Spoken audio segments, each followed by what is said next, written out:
Camimizin sizin de gördüğünüz gibi bir takım ihtiyaçları var. Taziye evimiz var aşağıda, Kur'an kursumuz var. Şu an taziye evinde namaz kılmak mecburiyetindeyiz. Çünkü camimizin sergileri, halıları olmadığı için, elektrik aksamında eksiklerimiz olduğu için, avizelerimiz falan olmadığı için sıkıntı yaşıyoruz. Yaklaşık 10 sene oluyor, belki 10 seneden fazla oluyor camimiz işte bu hale geleli. Biraz bayağı bir zaman geçmiş.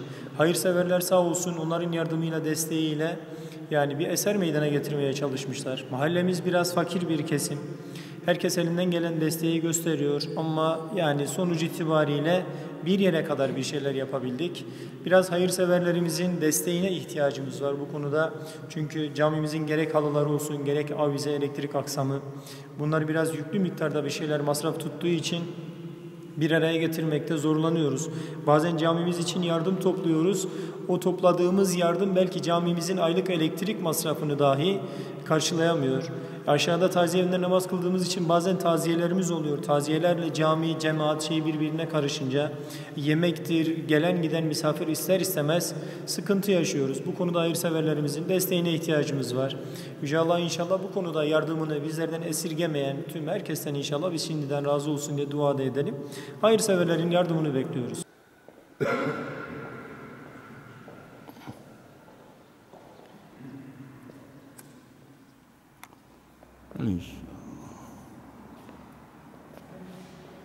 Caminin yönetimindeyim. Bu 30 senedir buradayım. Bu camiyi hayırseverler yardımıyla bu seviyeye getirdik. Bundan sonra yardımlarını bekliyoruz. Tuvaletimiz yok, sergimiz yok. Elinde gelen hayırseverlerden yardım bekliyoruz. Çevre düzenleme, caminin çevre düzenlemesi yok. Mümkünse belediyede veya valilikten, hayırseverlerden yardım bekliyoruz. Büyük ağlı mezrasıdır, yani bağlı. Ondan sonra eksiklerimiz var.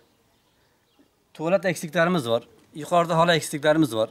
Taziye yerimizde biz namazımızı kılıyoruz. Yemek yiyoruz. Taziyeleri kabul ediyoruz. Olmuyor. Eksiklerimiz de vardır. 10 senedir cami devam ediyor. Camide hayırsever insanlar var, yardım ediyor. İşte bizim hallarımız eksiktir. 40-50 milyar neyse o civarlar. Onlar da yardım eden insanlarımız olsa çok iyi olur. Bizim çevre düzenlememiz de biraz eksiktir. 10-12 senedir bu cami devam ediyor işte.